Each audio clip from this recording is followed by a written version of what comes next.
Hey everyone, good evening.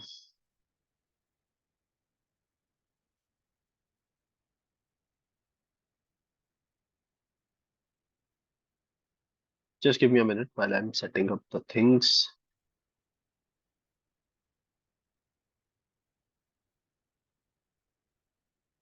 Cool,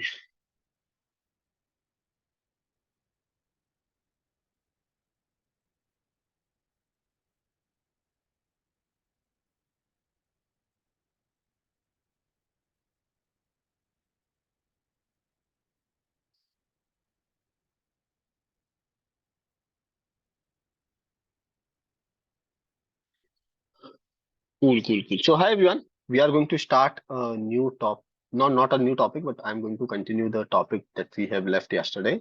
So I'll do a revision in just 30-40 seconds and then we'll talk about the new things today. So yesterday we were talking about a topic known as how engineering teams work and what sprint and agile is.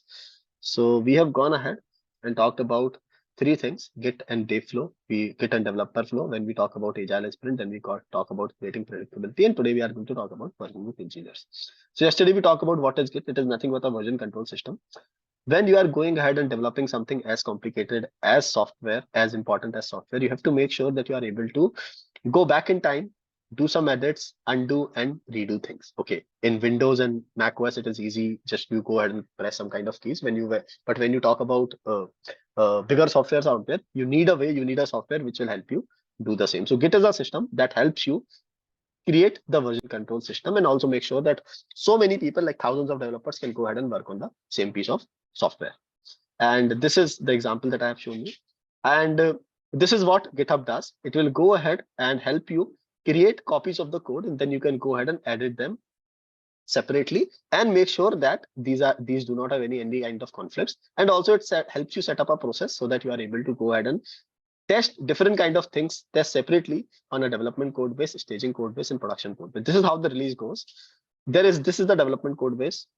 Your developer will go ahead, they will develop something, they will create a new feature, and then they will go ahead and request the developer code base administrator to go ahead and merge this code to the developer code base. Okay, code review is going to happen, and once that happens, it is going to go ahead and go to the staging code base. Okay, in the staging, your testing team, your QA team, you yourself as a product manager can go ahead and test, and then it is going to be, if everything is correct, it is going to go in the production code base, which is the live product that people would be using out there. Okay, then we talk about some common terminology. We call about branch. Creating a copy of your code in order to develop some kind of features over there is known as branch. You can again go ahead and add this branch to the main code base so as to make sure that everything is updated. Then commit, when you go ahead and save anything. Pull, when you take the download of the remote repository into your own computer, that is known as pull. Push is when you push changes to that remote repository. Merge is when you go ahead and request other person to go ahead and merge, merge the two code bases together, two branches together. And then pull request is when you request other person to go ahead and pull your changes and then create a new piece of code with the new improved features out there.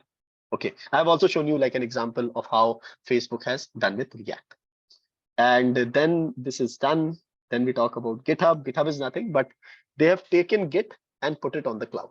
Cloud we have also done yesterday what it is. So they have taken Git and put it on the cloud, and they two major companies were created. One was GitHub and other was GitLab. And if you want to find cool repository and really trending softwares, GitHub is the place to be. And then portfolio, like if developers want to showcase their work, which is code, they can use GitHub as well.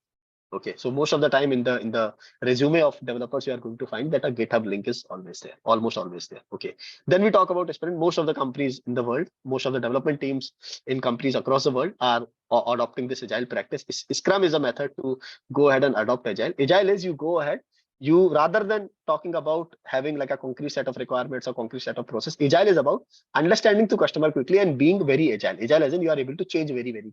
Okay, and this is Scrum is one of the methods through which we do agile. So in Scrum, what happens is that there is going to be like a backlog of things that you want to develop. You are going to prioritize it along, the product owner and product manager are going to prioritize the right kind of items. They are going to put it in a weekly or a bi-weekly roadmap, which is known as a Scrum, and then which is known as a sprint. And this function is going to do for people will pick this up, developers will pick this up, and then they will try to develop all of these features or develop these user stories or do all of these tasks in a matter of around 2 to 4 weeks. And once that happens, every week, every day of the week, people are going to go ahead and take an update, which is known as a daily stand-up or daily scrum. And then it is going to happen that after this, you are going to again calibrate if you are able to do the task really well, if it is good for the user or not, and then you are going to do a sprint review. Okay, and this I have told you how to go ahead and estimate the right kind of, do the right kind of estimations. Okay, and now today we are going to talk about working with developers, and then what are the best practices that you should adopt in order to work with developers. Okay, if you have understood everything that I have told you yesterday, please write go ahead in the chat so that I can go ahead with today's session. Right, go ahead in the chat if you want to go ahead with today's session, please. If you have understood everything that I've told you yesterday, which is about cloud, Git, GitHub, Sprint, and everything else.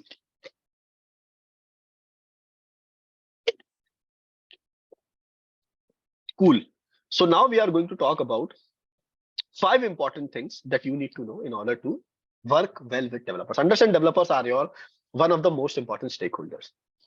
As a product manager, if you do not know how to work with developers, you are actually limbless, which is you cannot go ahead and function. You cannot go ahead and do things by yourself. So you have to make sure that if you want to create like a successful product, if you want to deliver the value to the user, you have to make sure that you have better collaboration with developers. And these are 5 ideas that you can follow, 5 best practices that you can follow in order to work well with developers. Okay, understand, these 5 things only work when the intent of the developer is correct. Okay, intent as in, yes, they really want to do the good work. If their intent is not correct, then it can be surfaced through other performance review with their managers are doing. Okay, these 5 things are going to work when the intent of the developer is correct. Okay, so with that assumption that yes, the intent of the developer is to do the best kind of work in their life, then if it is the foundation is set up, then I can go ahead and tell you these 5 principles that you can follow in order to work well with developers. The first part is bring data, research, and logic. Developers are logical people. Whenever you go ahead and give them tasks, don't go ahead and just tell them that this is the task, go ahead and do it. If you back your task with the right kind of data, right kind of research, and right kind of logic, it is going to work out. For example, if you are a developer, if you are a product manager at Facebook, and you go ahead and tell your developer that go ahead and develop this like system, this is how it should work. Okay, rather than doing that, yes, you should do that. This is important. What part is very important. But if you can tell why, and why you have arrived at that conclusion. If you can tell them that, yes, based on our research, we were able to talk to these so many users, and they have told us these kind of insights. Based on the market research, these are the insights that we have gone ahead and told. Okay, and also based on the business decision that we are taking, where the company wants to move forward, this is how the world can change if you go ahead and create this kind of feature. Okay, so this, whatever user research, whatever market research that you do in order for your product discovery part, you should make sure that you are going ahead, summarizing it, and giving to the developer as well, so that they understand that you are going ahead and putting efforts in order to convince them. Okay, and if they understand that yes, this is the right logic why we are doing this kind of thing, they would be more supportive of your work. Okay, that is the first part, that always bring data, research, and logic. Okay, also if you go ahead and give them the data, research, and logic, they are also going to understand the edge cases, which might not be very obvious to you. Okay, so for example, if you told them that yes, we are going ahead and developing this instant messaging application for women. Okay, and go ahead and develop this feature. Okay, and but if you have also told them that yes, we have talked to multiple people, we have talked to multiple women in these kind of cities, and these were their inputs. Okay, now they will also understand that if these women are coming from these kind of cities, their internet might not be very good. They might not have the phone on their own, so they could implement the privacy feature. They can implement the low network feature out there, offline features out there, in order to help you out. Okay, so make sure that you are giving your good summarized research to the developer, data along with the data and the research, so that they are going ahead and helping you out with the right kind of decisions. So that is first way to go ahead and win the trust of your developers. The second part is show them the bigger picture and how their work contributes.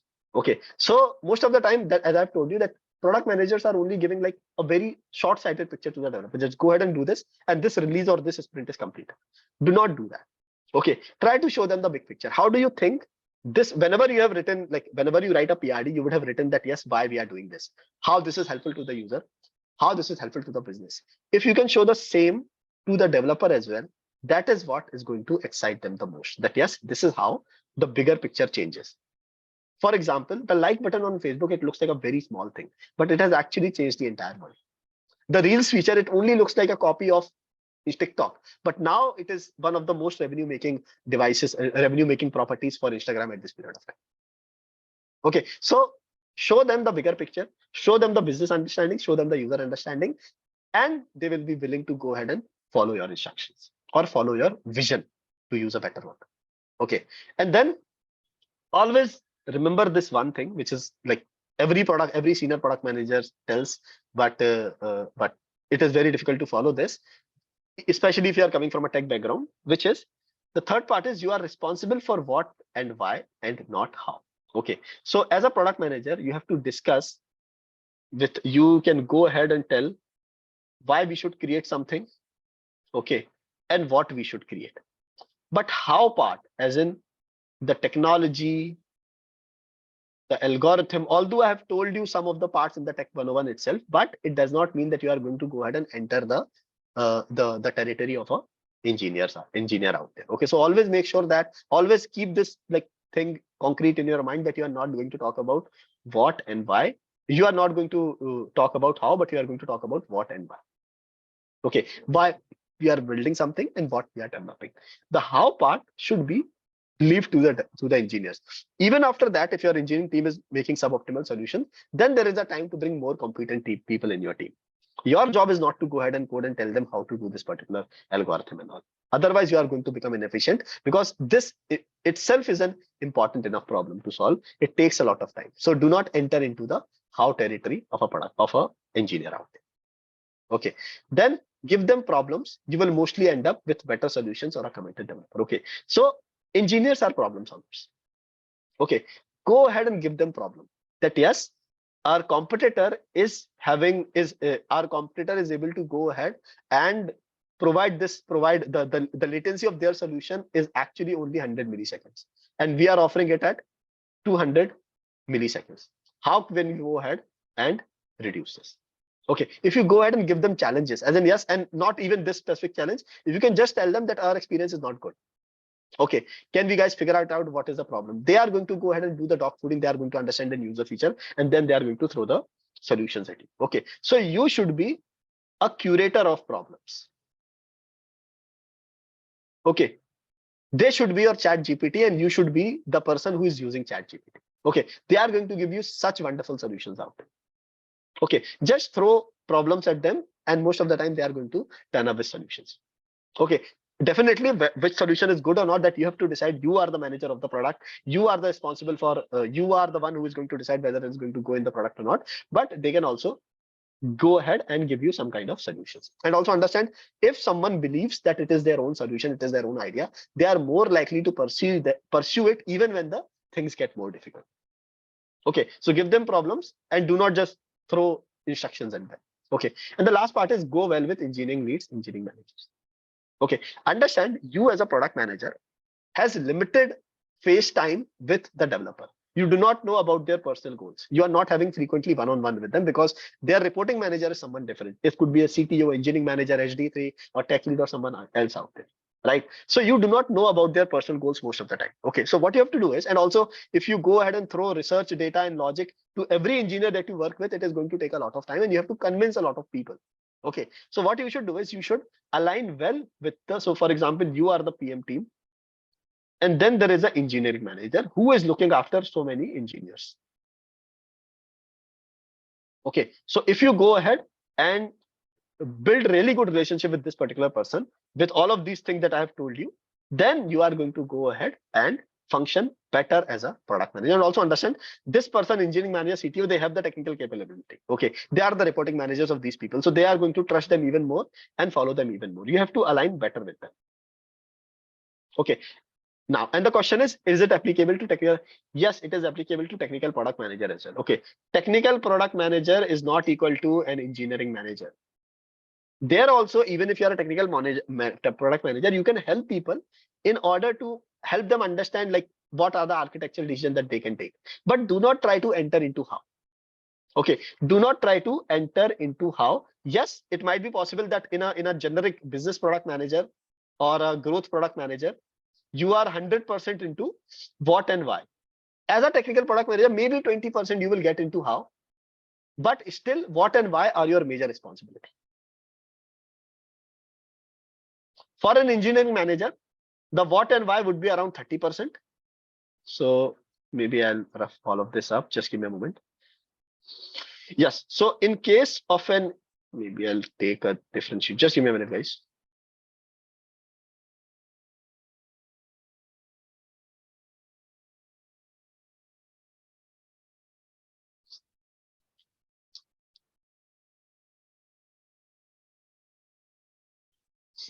So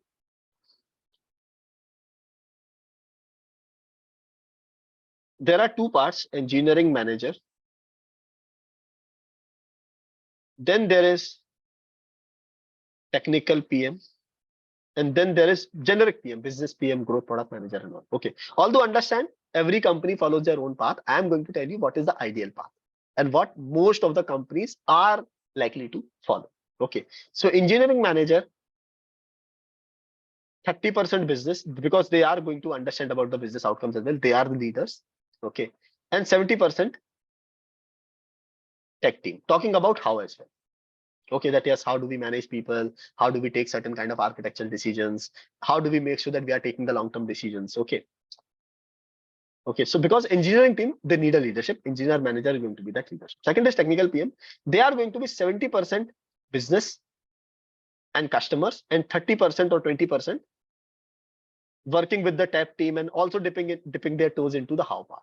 Okay, while the PM, they are mostly going to be 100 or maybe 90% into the business part. Business is your focus. Understand it itself is a very big problem to solve.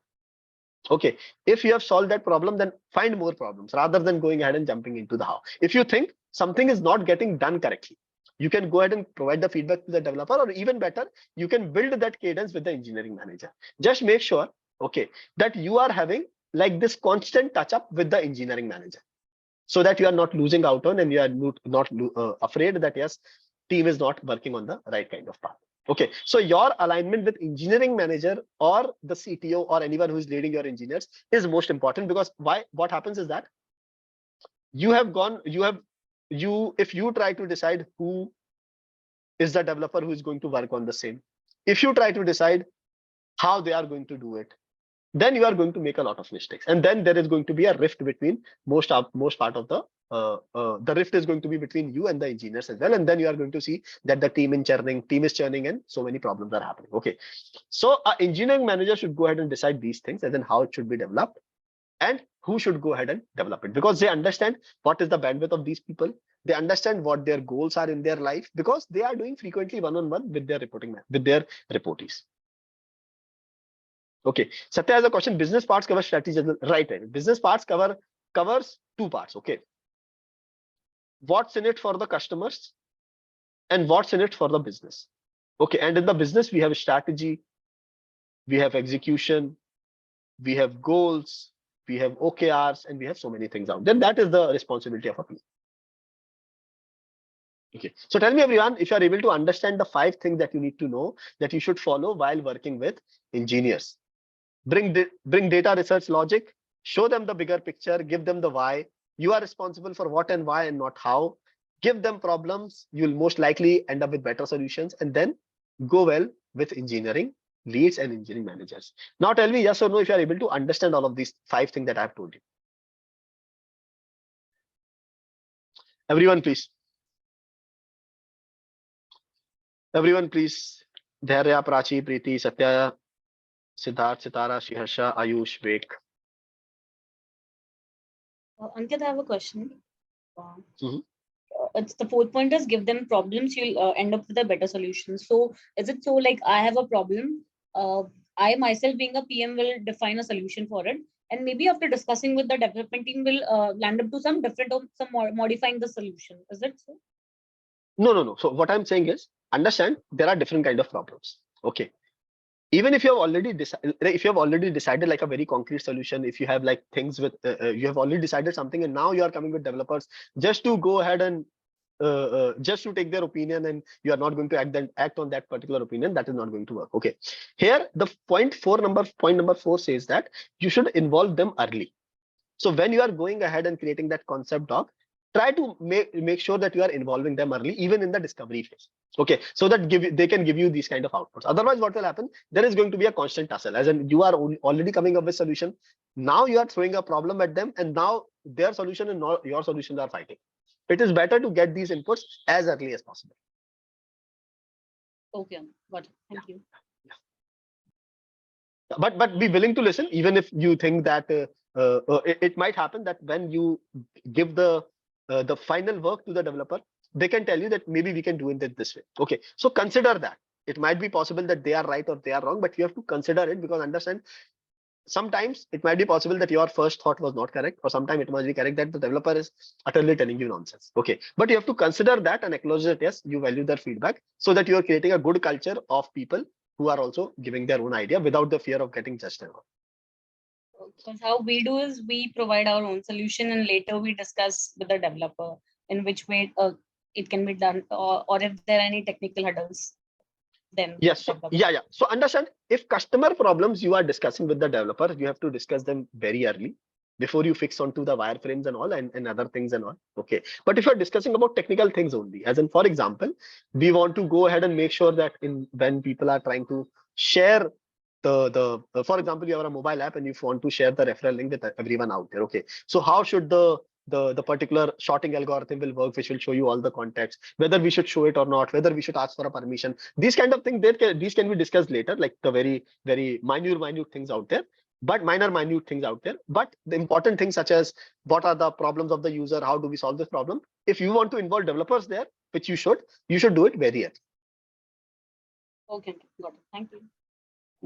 So now we are going to talk about a new topic today, okay, which is mobile apps. This is interesting for a few folks out there, okay, because if you understand how the technology has been evolving, then you will know that yes, even most of the B2B apps these days, they are also going to have some kind of mobile app. Okay, so mobile app in B2C, it is almost any B2C company in the world these days cannot operate without a mobile app, because every person is available on mobile app. And also second is, even in the B2B cases, most of the companies have gone ahead and they have created their mobile app so that business people who are using their product, they can use it on the go.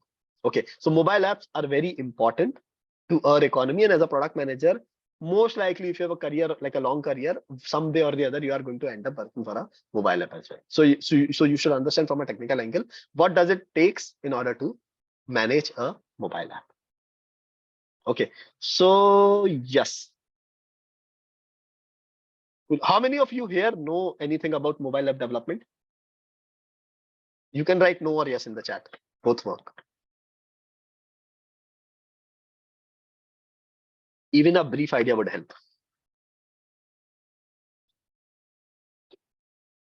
Cool. Anyone else?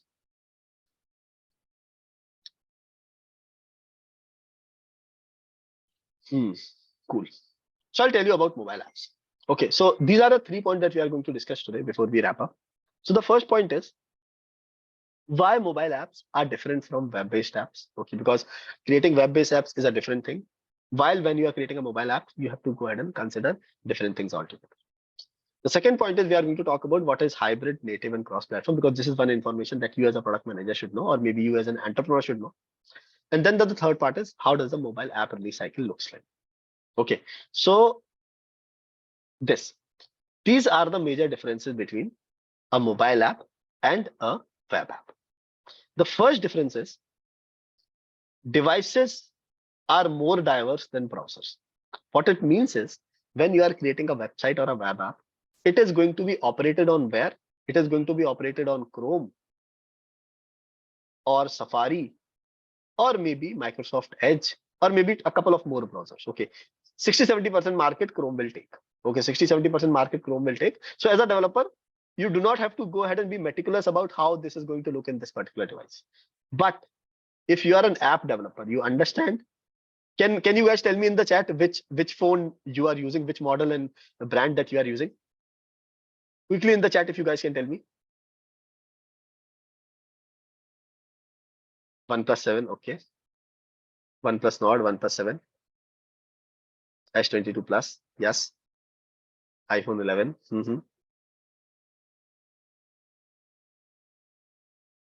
Yes. So different devices, right? If you go to India, if you take like the whole of the India or whole of the world out there, you're going to see that there are so many devices. It is very difficult to find 3 or 4 people together who are going to have same kind of devices out there. Okay. So the diversity in devices is so much. That is why a developer has to be extra cautious about how this particular device is going, my app is going to behave on this. That is why mobile app development is a bit tricky. Okay. It is much more difficult than the web app development. Okay, it is a bit tricky out there because of the diversity of screens, diversity of the underlying software, and also diversity of different kind of OEMs out there, which is original equipment manufacturers. Okay, so for example, if you go ahead and send a notification to all of your users, maybe users on Vivo are not going to receive it. OnePlus are going to receive it after some time, and Samsung people are going to receive it. Why? Because they go ahead and they have everyone have a different mechanism to take the app into the background. Okay, so that is why it is a bit tricky to go ahead and develop a good mobile app, like well-functioning mobile app. The second part is release cycles are slower as people need to update the app. Okay, so in web, what you can do is you can just go ahead, change if there was a wrong update that you have sent. If you want to change the color of the website, you can just go ahead, write that code, ship it to the customers. Okay, and as soon as they are logging into your website for the next time, they will see all of the updates out there. But in app, it does not happen that way. App for app, there is a particular release cycle that we follow where you have to go ahead, do things, test them, then put it onto the Play Store or the App Store. They are going to approve it, and then customer has to update the app, and then only you are going to see the changes. So release cycles are much slower and they have to be more calculated. You cannot keep on like shipping new and new features because it takes sometimes, and it takes some efforts from some product manager, release managers in order to do that shipping out. Okay, so release cycles are slower in mobile than in the normal web apps. Then is there a security and privacy concern? Okay, when you are creating a website, Chrome or Brave browser or Opera or this Safari, they are going to take care of most of the security. They are going to understand that your website cannot damage the device of the user. Okay, you always have the option to kill the website out there. But when you go ahead and create a mobile app, you are getting much more responsibility. You are walking into a more responsibility area where the mobile operating system, the kernel is also available to you. And there you have to make sure that you are having the security and privacy concern. Otherwise, your app can go ahead and would be like hard on users when it comes to security and privacy. And also the device manufacturer or the platform such as Android and iOS can catch you and they can ban your app forever. Okay, so security and privacy concerns are always there. We have seen like in 2019, 2020, Paytm has got blocked from the App Store for some period of time. And there are other instances as well because of security and privacy concerns, they do it. Okay, and similarly, this company known as Dream11 and all of the real money games, real gaming apps in the company in the India, they are actually operating on a different model, as in they do not take you to the Play Store in order to download the app. They actually take you to the document, to a website where you can go ahead and download the APK, because security, Google does not allow you to go ahead and do these kind of practices on. Yeah, Google does not allow you to go ahead and upload a software or any app where you can go ahead and do the real money gambling. Okay, so they have to go ahead and come up with some other kind of solution that yes, you can go ahead and download an APK file, and now you are responsible for your security. Okay, so security and privacy concerns are major when you are creating a mobile app. Okay, similarly, offline functionality. Most of the time when you are creating an app, you have to give some kind of offline functionality, but that is not desired from the web app. People understand that if I'm not in a connection, if I do not have a connection, if I'm opening a browser tab, then it is not going to work. That is the default expectation of the people. But in mobile apps, they think that it should work. And you should go ahead and have some kind of workaround so that your website or your app can also work with the offline functionality thing. Okay, and then high cost of acquisition plus high chances of retention. Can someone tell me this? High cost of acquisition and high chance of retention. How does mobile app and web app differ over here? Any idea from anyone? High cost of acquisition, high chances of retention.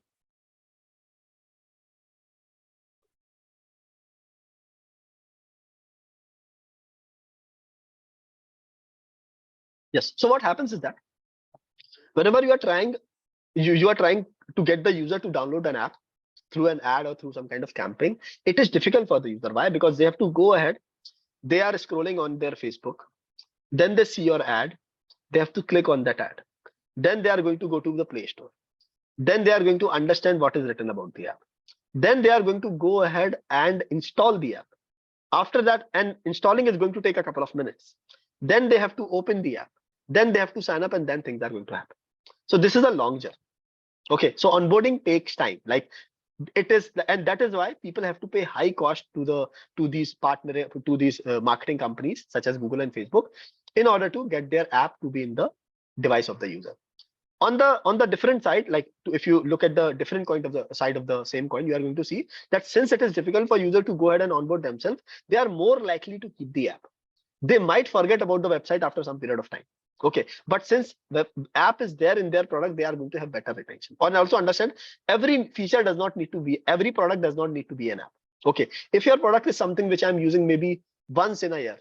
Okay, for example, if I'm going ahead and filing my taxes, then maybe I'll not need the ClearTax app every time. I'll only need it once in a year. So I do not need to keep a permanent space for it in my particular phone. Okay, but if I'm a free recharge, if I'm a Paytm where I'm frequently using them, then rather than going ahead to my browser, typing Paytm, logging in, and then scanning the QR code, I will go ahead and make an app out of it. Okay, so if there is a recurring high retention use case, you should consider making an app. Otherwise, app could be like a not a good investment for your company, and you'll end up a lot of money just to acquire, and you will end up wasting a lot of money just to acquire the people use your app out there.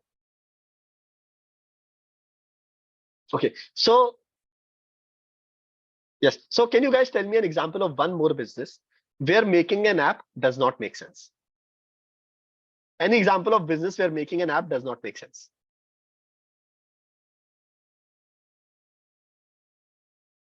Where there is no recurring use case.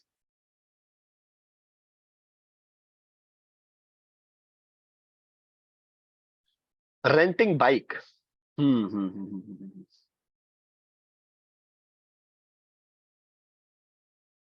Okay. So it depends actually. I would say if it is a weekly use case, as in if you are going to maybe, so for example, if you are going to Goa and you have taken that bike for one particular week, then for every week you have to go ahead and consider maybe if that is connected to GPS, or if you're looking at what is my rental today, then you might need to have for that particular week, you might need an app. It depends on the use case. Buying high value items like jewelry. Yes. Loan insurance app. Yes. So loan, you can also divide loan into two parts. One is the bigger loan, which you take maybe for a business. And then there is a recurring small loan. So some small companies like not small companies, but companies which give a small loan such as Credit-B and these kind of, or Money Tap, which are giving you small loans. They were actually hooked people into these small loans. So for example, this week I'm taking a loan, I'm paying it next week, and then other week I'm going to take a bigger loan. So they have also kept people into this kind of habit. And also there is one more aspect why loan apps are mostly going to be apps rather than website. Why? Because they go ahead, even, and mostly these small loan apps, what they do is they are going to capture all of your information, your contact details and other information from your mobile, so that when you are defaulting, they are going to go ahead and call a lot of people. So many cases are there for the same.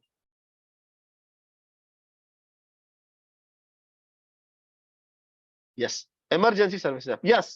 That is good. So if you want to call an ambulance, you do not need an app for that, right? Because you do not know, you are not expecting when it is when you are going to have that particular problem again.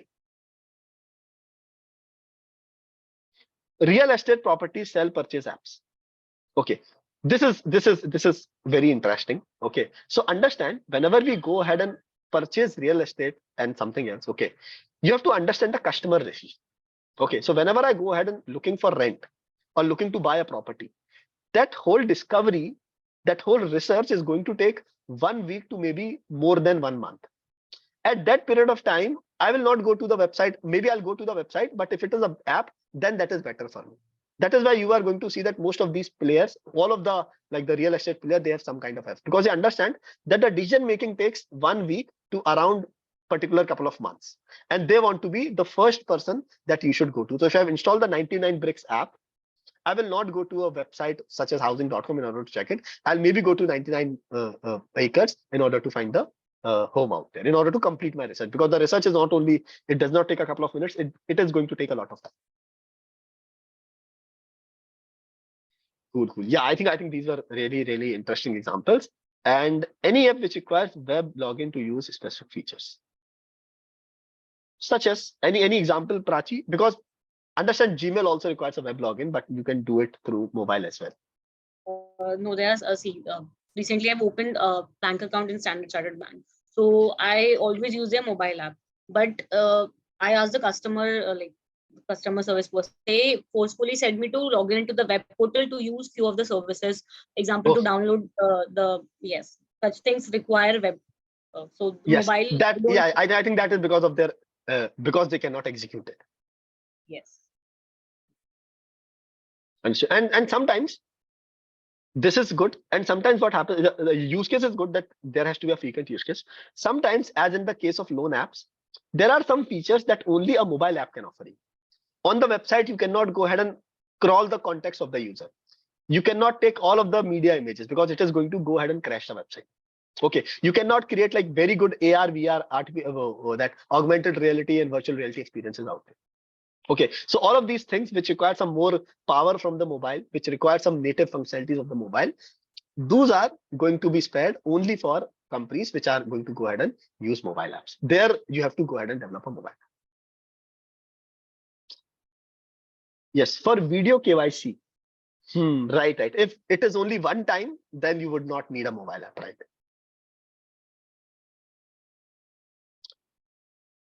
Cool. I think this was good. Let me go ahead. I think you people understood what are some of the places where mobile app is not required.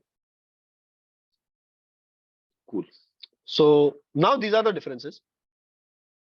The second part is like a very famous, interesting conversation around native, hybrid, and cross-platform. Okay. So can anyone of you tell me what are these and what are the differences between the same and what is their significance? Can anyone go ahead and tell me about native, hybrid, and cross-platform, what these terms are?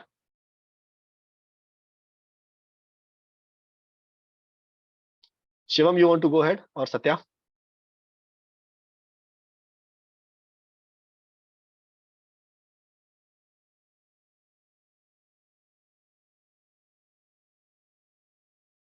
Okay, video KYC, Android, React Native, and Simple. Okay, so yes, I'll take a stab at it. Yes, yes, native is something where you have a separate code base for Android and separate code base for iOS.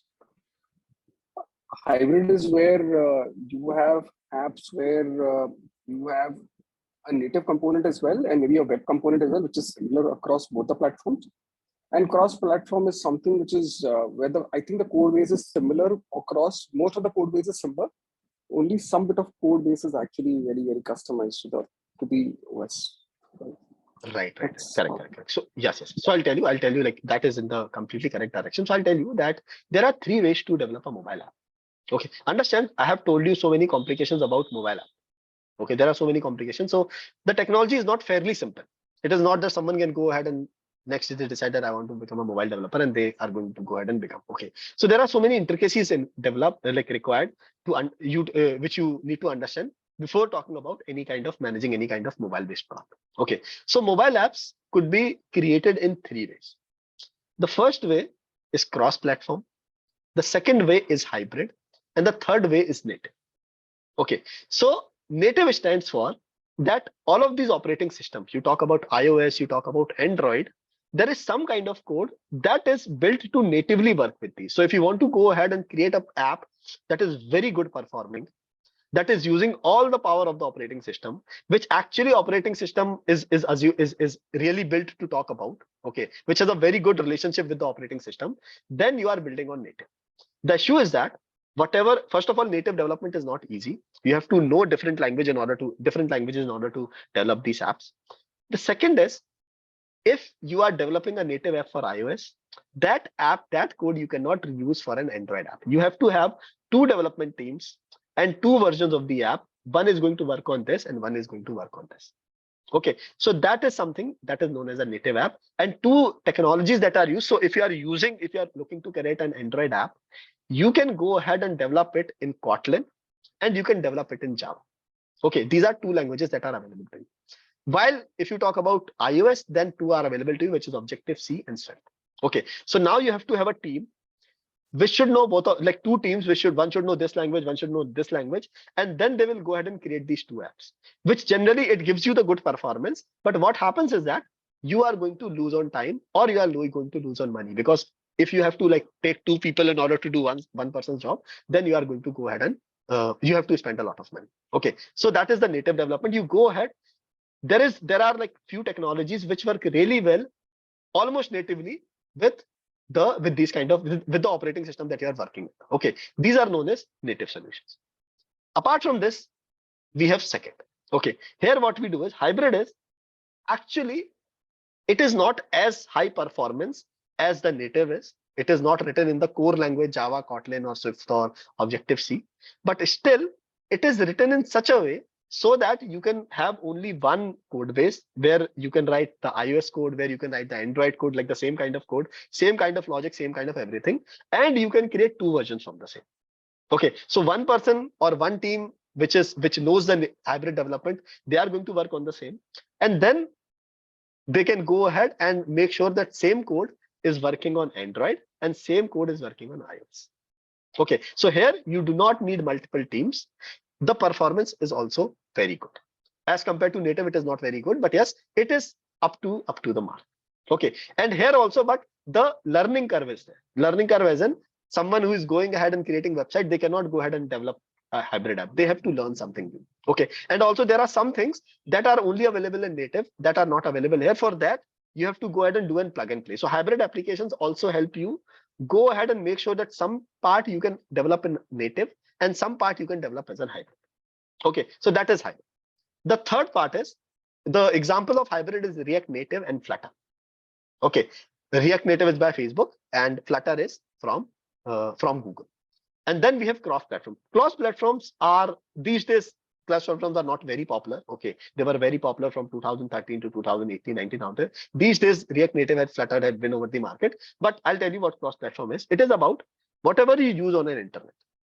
The JavaScript, the HTML, the CSS, whatever you use, if you know how to create a website, these kind of platforms, this kind of app will just go ahead. It will just be a wrapper of your website into a web look, into an app looking experience. Okay, so everything is going to look like HTML. You are actually using HTML at the backend, but because of that, because of you are developing it faster and the native components are not there, even hybrid components are not there, this is going to be a bit laggy. Okay, so three technologies. One is native, second is hybrid, and third is cross-platform. And this is a comparison between the both. Okay, so I'll give you like all of the parameters out there so that you understand what is the decision that you should take. Okay, so first is, what are the parameters that we should consider? Okay, first of all is, first consideration is performance. How much performant are these apps? Okay, so for example, if you are working for for example, if this particular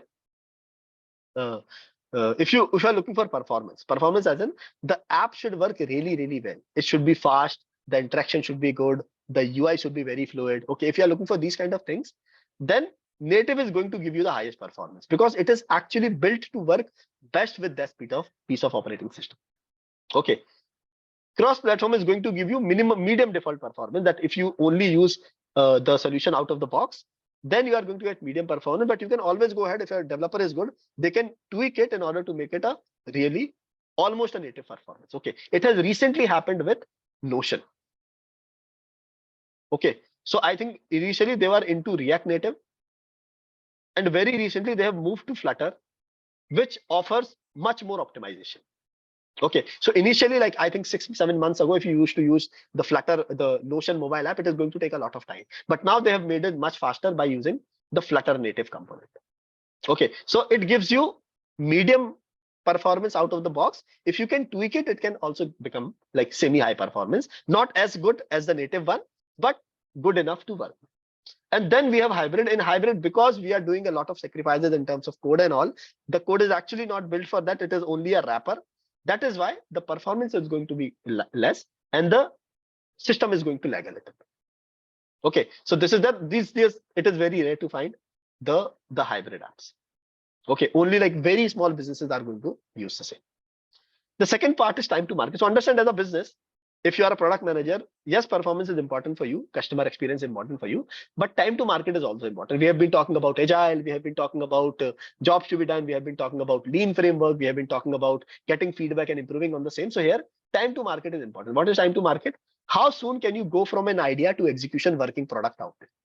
Okay, so here it is going to take a lot of time. Why? Because you need more developers. It is complicated to build. Okay, then it is medium time to market.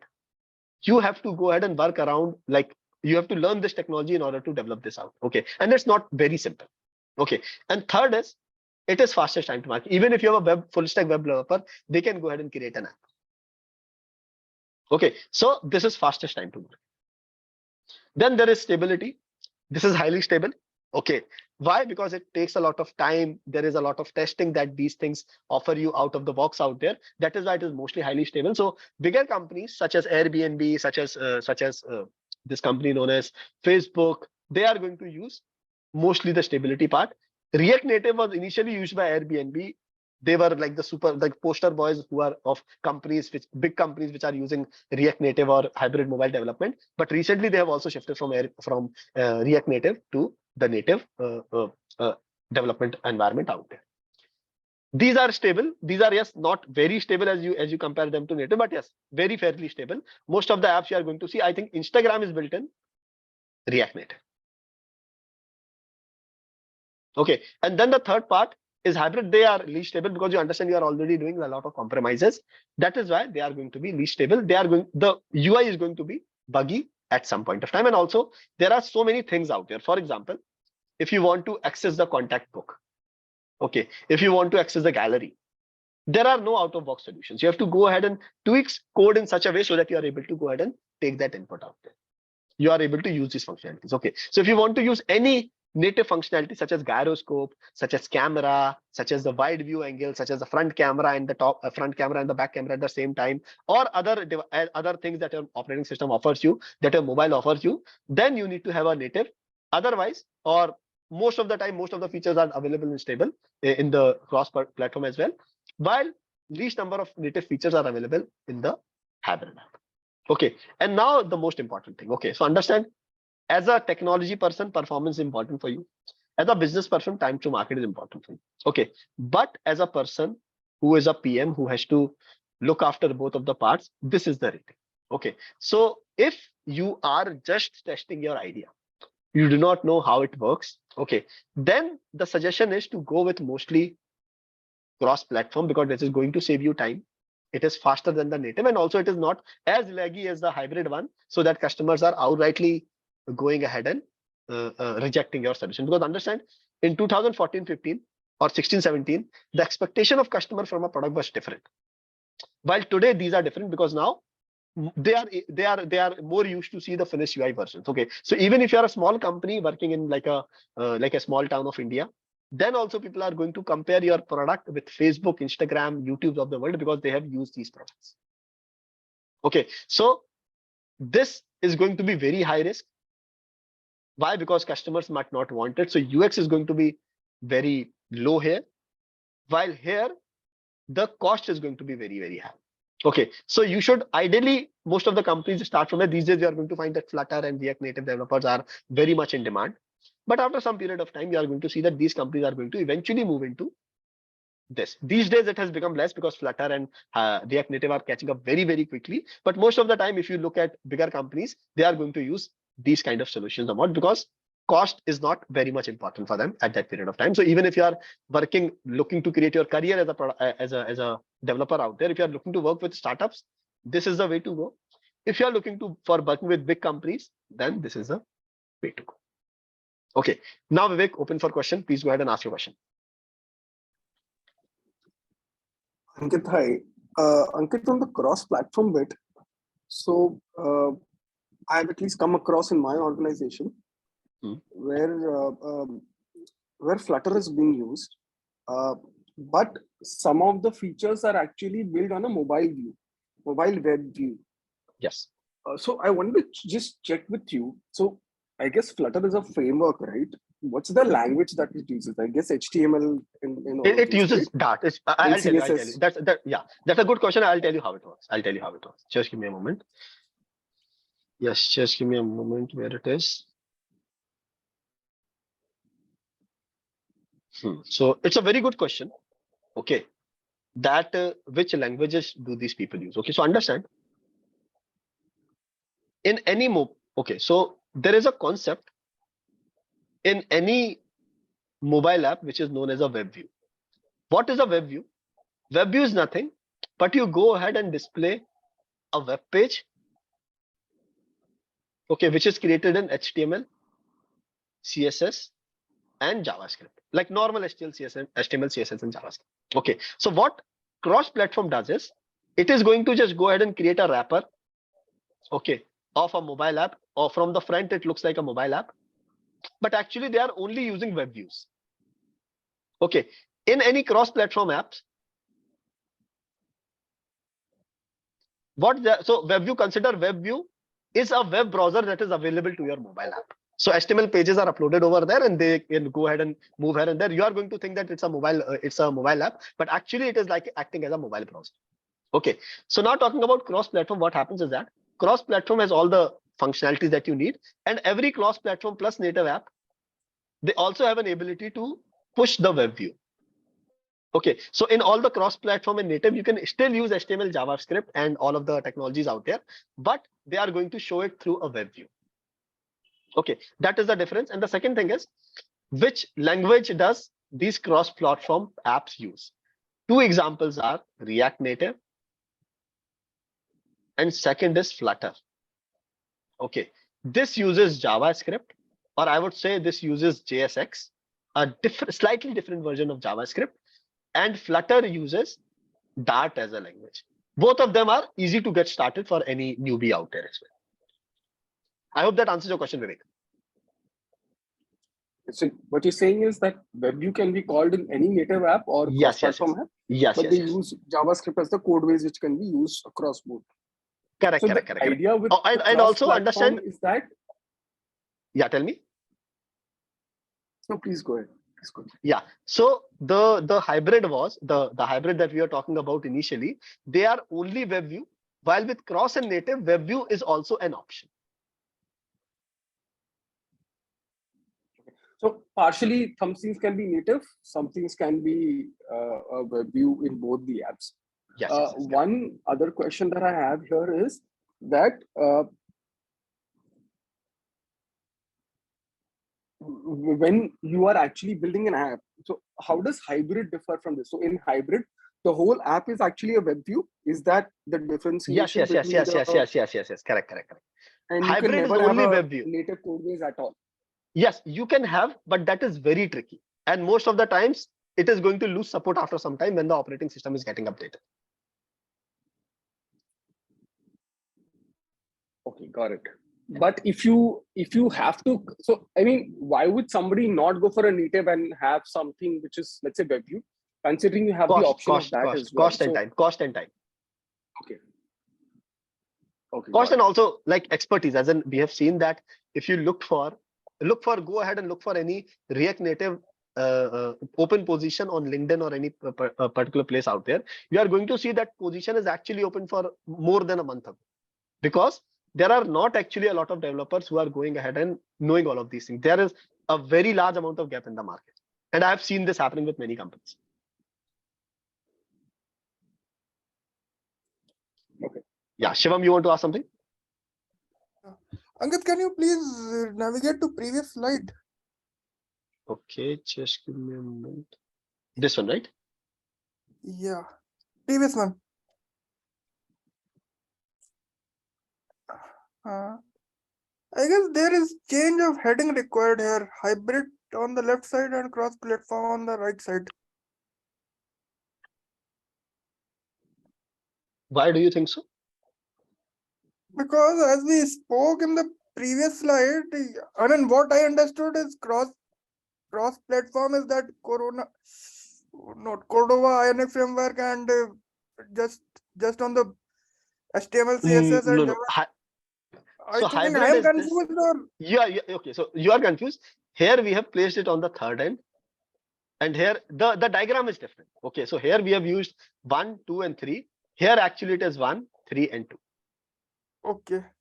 Also, I think a few minutes back you spoke about using that front camera and back camera at the same time. I mean, how that works out?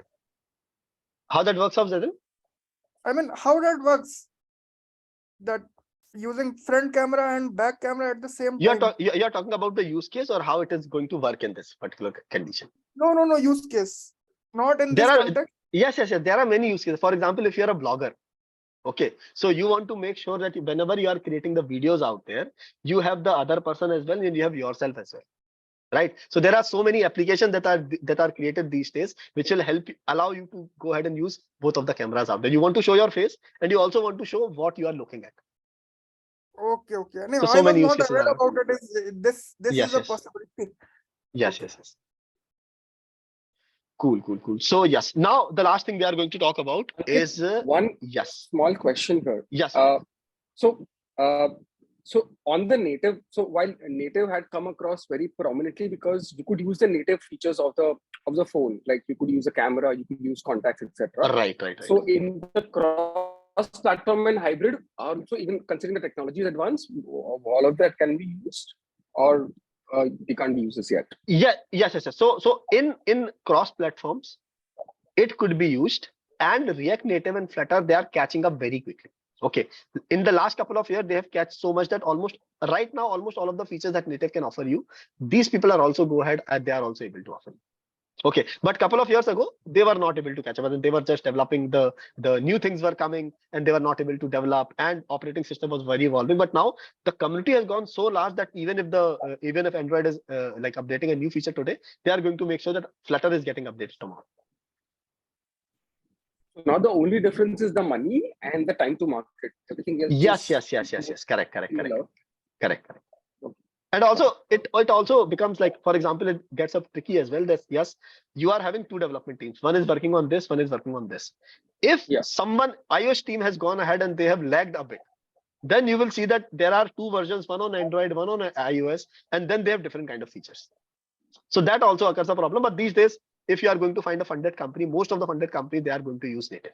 Okay, and the reason is same, that most of these companies are started by someone, they already have CTOs, they already have engineering managers who are able to take these kind of decisions out there. So, and also most of the cost that a company is putting in these days is actually technology. So they have to also justify the same. But a better way, if you are a bootstrap company, the better way would be to understand whether you need an app or not. And then try to understand if you are only trying to just wrap around creating some kind of forms or some kind of data to display, then yes, you should go with the hybrid. 100% you should go with the hybrid. That is not going to lag. That is a form in the end. But if you need some more mature functionality and the use case is very daily or maybe weekly, then consider creating cross-platform before you go ahead and try to build a native out there. That is a more logical, lean approach for any companies out there. Are there any existing mature apps which are using cross-platform? Considering that yes. Instagram is there. Instagram is using React Native, and Airbnb since very soon they were using React Native.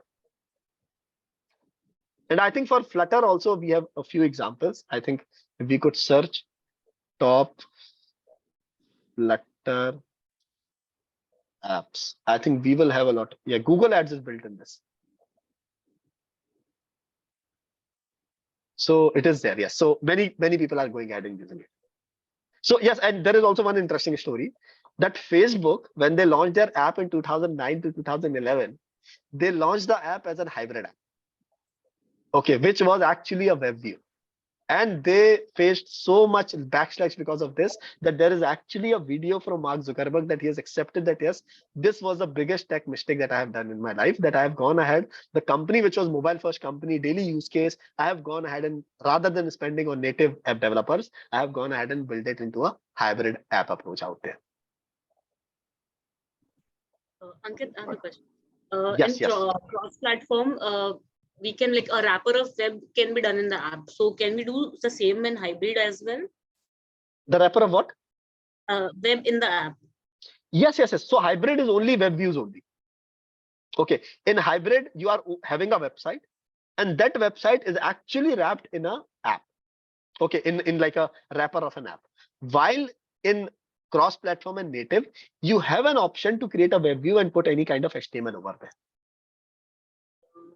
Okay, and Iconic framework comes Under the hybrid, Ionic, and this particular, what is the name? Cordova, I guess PhoneGap. I agree Phone with gap. Shivam. While explaining, you said opposite, cross-platform and hybrid. I've written something else, and in the image you're showing it something else. So maybe I'm also confused.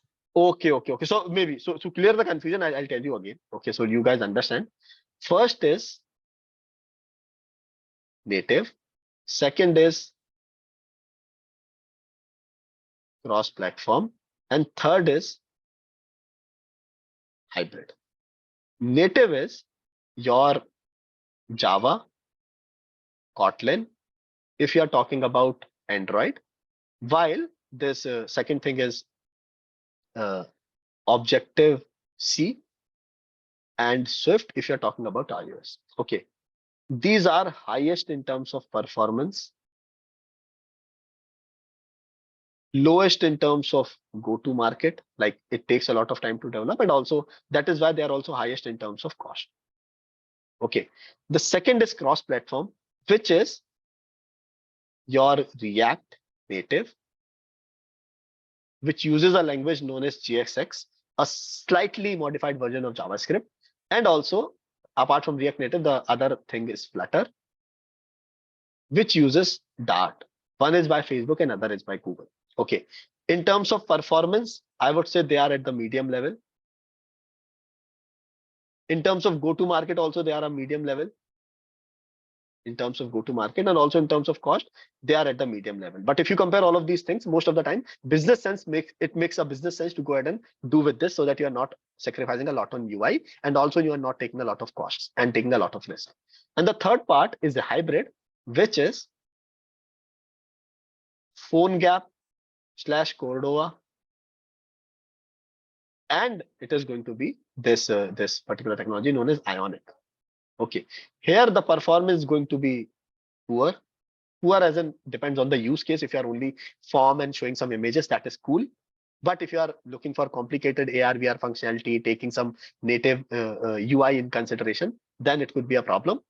Cost is lowest because even a simple developer can go ahead and create this kind of create this kind of product out there. Okay, and then the GTM is also lowest, as in you can go ahead and take it to the market, but now GTM also contains experience, so it might not be very good for the users to experience this kind of app. I hope this creates confusion, like clears confusion, Prachi, right? Yes, Ankit. Thank Yeah, you. cool. Yes, so now we'll talk about one more thing before we go ahead and wrap up, which is about, okay, so I believe this diagram is visible to everyone, right? You are able to see. Okay, so understand mobile app releases are also very different. Okay, there are two kinds of mobile app releases. Okay, just give me a minute. Just give me a moment. What were the two types? I just forgot. Yes, scheduled and feature-based release. Yes. So in a mobile app, whenever you go ahead and develop a mobile app, there are, or also in the general kind of releases, there are going to be two kind of considerations. The first is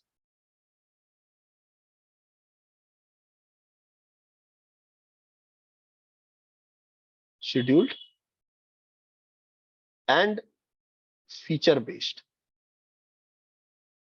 Okay, in feature-based, what happens is that you develop a feature and then only you release something. Okay, so for example, we are only going to update our app when this particular feature is available. Okay, so it actually becomes that yes, at any moment of time, whenever you are going ahead and developing the feature, you are going to release the app. Okay, while some companies, they do a scheduled release, as in every week or every couple of weeks, we are going to release whatever features are available at that period of time. They are available for production, we are going to release them. Other features have to wait for the next couple of weeks. Okay, to set up a proper cadence, all the bigger companies, they are going to use scheduled, unless there is some critical update that you have to send, which are sent mostly as a hotfix, which is some bug was there and now we have to go ahead and again update the app very soon. So there they are not going to follow feature based. So most companies are going to follow the scheduled base. Scheduled is you have a schedule that every couple of weeks you are going to go ahead and make sure that you are making a release. Okay, it sets up a cadence between your sprint and also your development release cycle.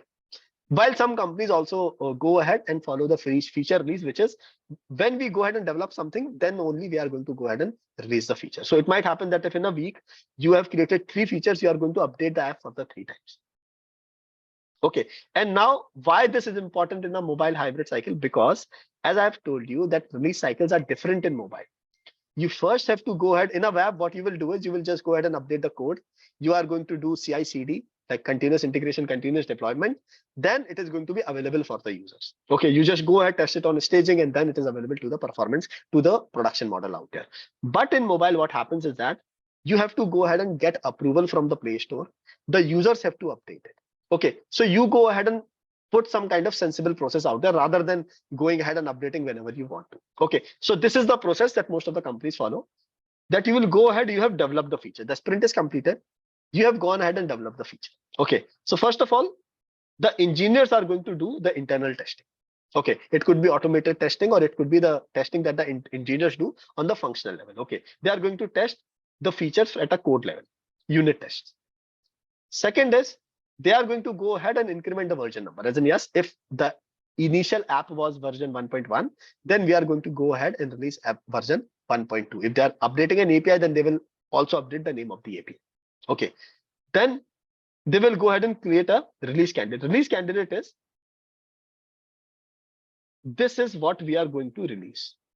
Okay, this is a new code which is much updated than the older version that is there on the production. Okay, this is the thing, this is the release candidate which we are going to go ahead and test before we go ahead and make it into production. Okay, now we are going to, the software that we have in the hand right now, that is known as a release candidate. Once that is happening, we are going to go ahead and upload this build so that our internal users can go ahead and test this out. Okay, so now this is given to you, for example, as an APK file, and then you have released it somewhere for the internal people out there. Okay, after this is there, you are going to go ahead and distribute it. So your beta testing could be done, your dog fooding could be done, your testing team can go ahead and test the same, and run regression testing should be done. So what is beta testing? You will get some kind of closed users who can go ahead and give you feedback. Dog fooding is you as a product manager, you as the owner, you and your team can go ahead and use your own product.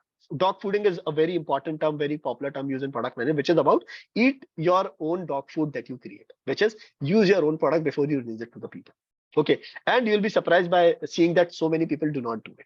Okay, so it's must do. As a product manager, you should test your own product before giving it to the public out there.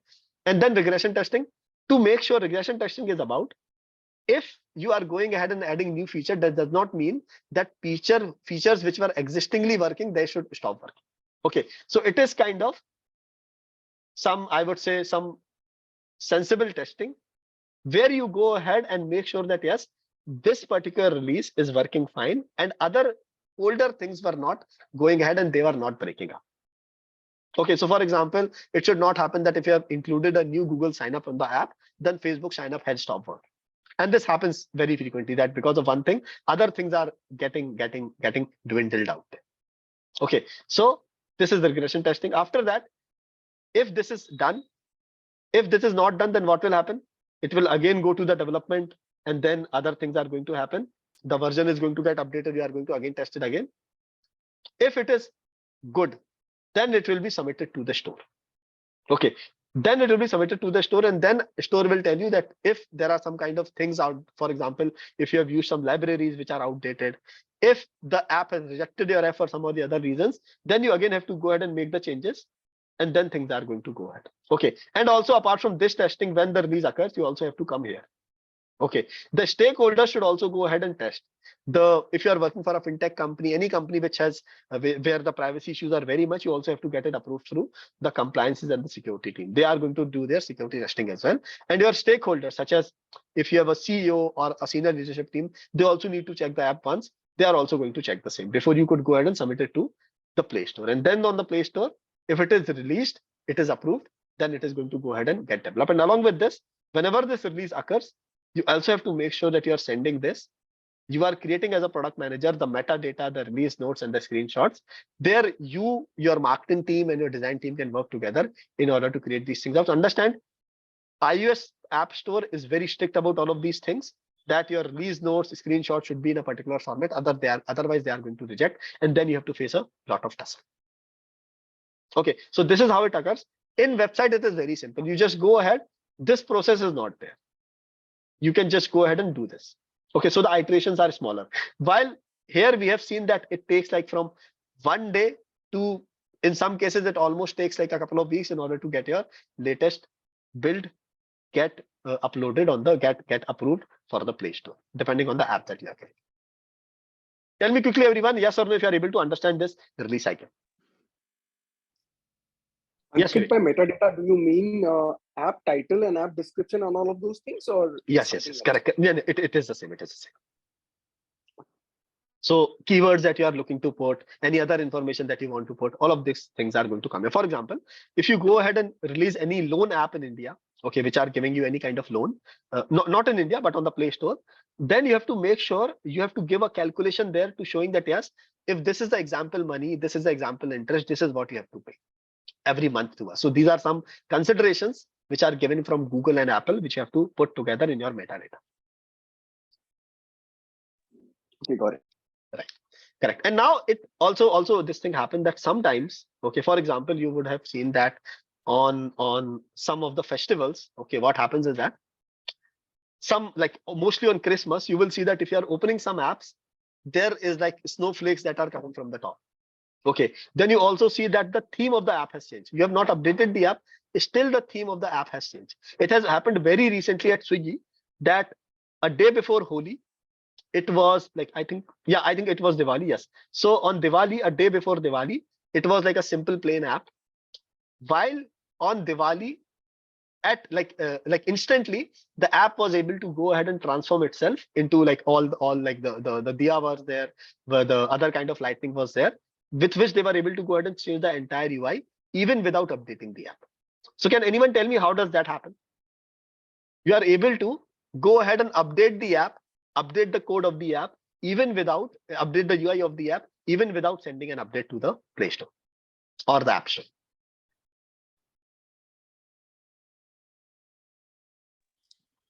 Maybe you had done it with the last update and then activated in this something like that, or is that also yes, possible? correct. Prachi, you want to add something? You are on the right line, Vivek.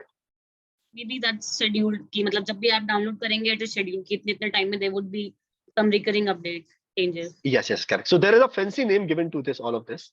Okay, so in order to do all of these, there is one term, when there is one thing that we use in mobile app development, which is known as a file that is given, which is known as a remote config. Okay, so this is a file where you go ahead and maintain the data that is to be called from the server. Okay, like some of the data that is called from the server. Okay, so it makes sure that the configuration of the mobile app is in your hand. Okay, so for example, I have created two UIs. Okay, one is the normal UI and one is the festive UI. Okay, in the config I have written, okay, in the config I have written is active. Okay, this is a file where all of this data is present. So much data is present over there. Okay, there is a flag, and whenever the app loads, it first checks what is the value of this is active. Okay, so this is how it works. This is the server. This is your app. It has two options. It can render this or it can render this. Okay, so it is going to go ahead. This remote config is actually present on the server. The latest copy is on the server. Okay, of the remote config, while one local copy is also maintained in the app. Okay, so first it is going to check if internet is present. Step number one, check internet. How would it check the internet? By using the device. It understands whether the device connected to internet or not.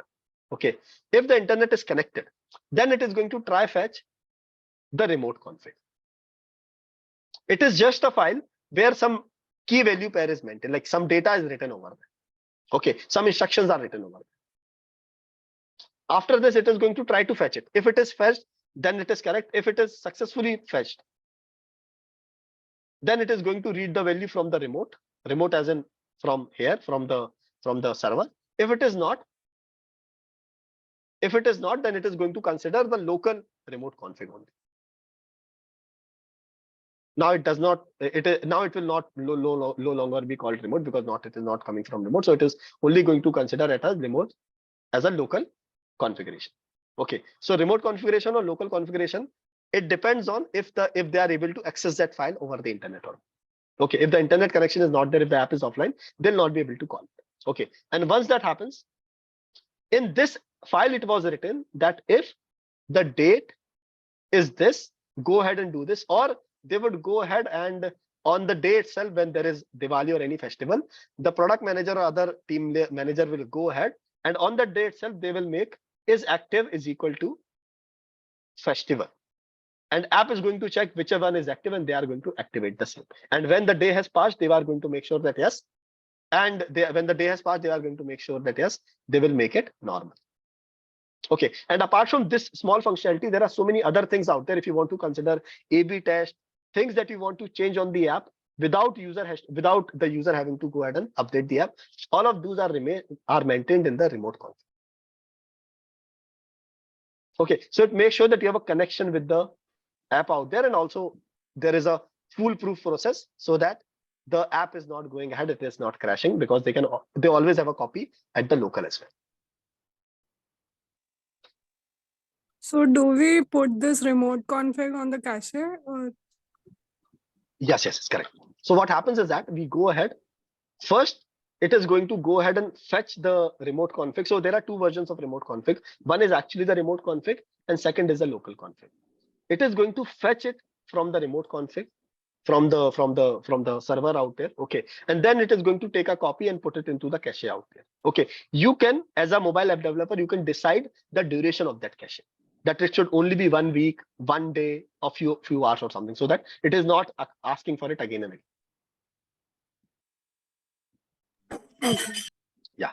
Does it make the app happier? No, it does not make the app heavier. Okay, it is a conscious call that the decision that the developer has to take. Understand, these days memory is not a limitation. Okay, 5, 10, 20, 30. Even I have seen apps which are 300 MB or 500 MB long. People do not much care about the bandwidth these days.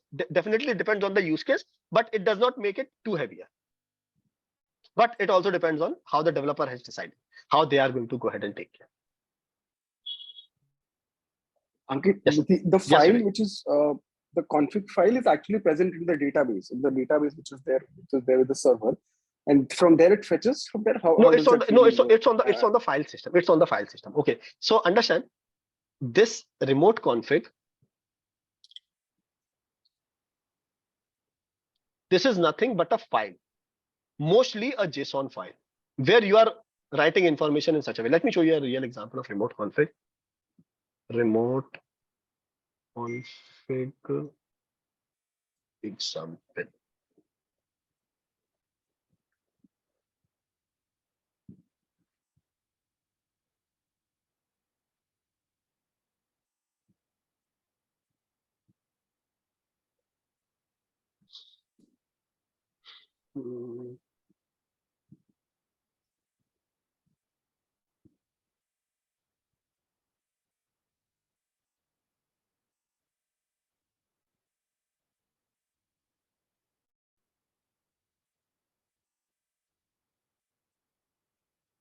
There are no obvious examples, but let me just give me a second. I think we should be able to find. Yes. So platforms such as Firebase and all. Okay, this is also not too good. Okay, so there are options out there. Okay, you can set some kind of keys and some kind of values. Okay, this you can do from two ways.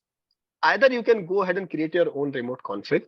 This is just a JSON file where every point of data that you want to go ahead, not the database data, but the configuration data, as in what is the app version, should I load this UI or not, whatever are the conditions that you want to put, you can put in the form of a key value pair. Okay, the database, another separate thing that is going to be connected directly with the database, SQL and NoSQL, whatever you have created.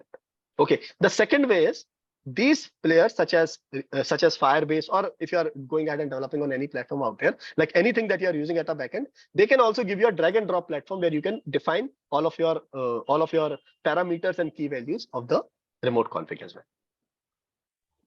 So is it like, Correct. is it something like there will be two builds with respect to, I mean, current build which is already there in our phone, and there will be another build that No, will no, be no, no, no. fetched That is from only remote that is config? condition. No, that is condition. So what we'll do is in the end, it is going to look like as follows. Okay, let me give you an example.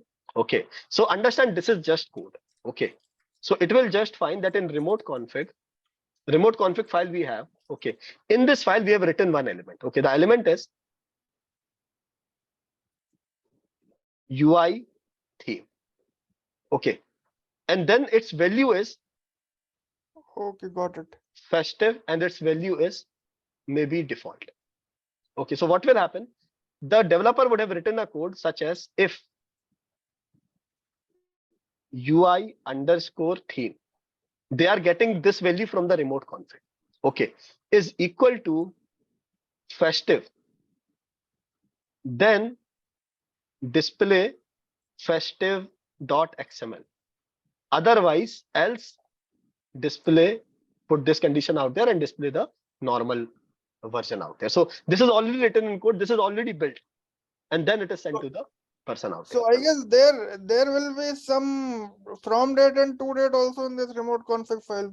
Like it will work from this Yes, date yes, to yes, yes, yes, that yes, date. yes, yes, correct, correct. So it would be written in this particular UI theme that yes, in the JSON file, in the remote config, the validity is also written. Okay, and the Okay. last time when it was updated is also written. Okay. One more thing. I mean, this thing I wanted to ask from a very long time. So many times I'm working with mobile developers, I have came across this term as Firebase. So what does this Firebase do? Firebase is the backend of the app. Okay, so for example, if you want to create a mobile app, okay, you have to do a lot of things. Okay, for example, you have to create a database, you have to write this logic, and so many things are there. Okay, so Firebase is a cloud offering which helps you develop mobile apps. So all of your analytics, all of your backend, all of your SQL that you can go ahead and all of these remote config things, the smaller thing they have developed together and they have gone ahead and give you one interface known as Firebase. Okay. So So is it- Firebase is a cloud service for creating mobile apps. So then what is mobile app management? Is it same that Firebase do, or that is something else? One part is Firebase managing. Firebase is only managing the backend part. Okay. So understand, you can create a mobile app without Firebase as well. Okay, you have to have your database. You have to have some place where you can write the remote config, and so many things are out there. Firebase has gone ahead and made sure that these all are provided to you at one interface, which is owned by Google. That's it. Okay. Yes. So cool. Ankit, if So you could explain how A/B testing will also work here, because a lot of people do A/B testing. Is it again Yes. in the remote config Yes, file yes, where yes. people? correct. It could also be in the remote config file. Okay, that. So it could be in both actually. Okay, so if you are going ahead and in the remote config,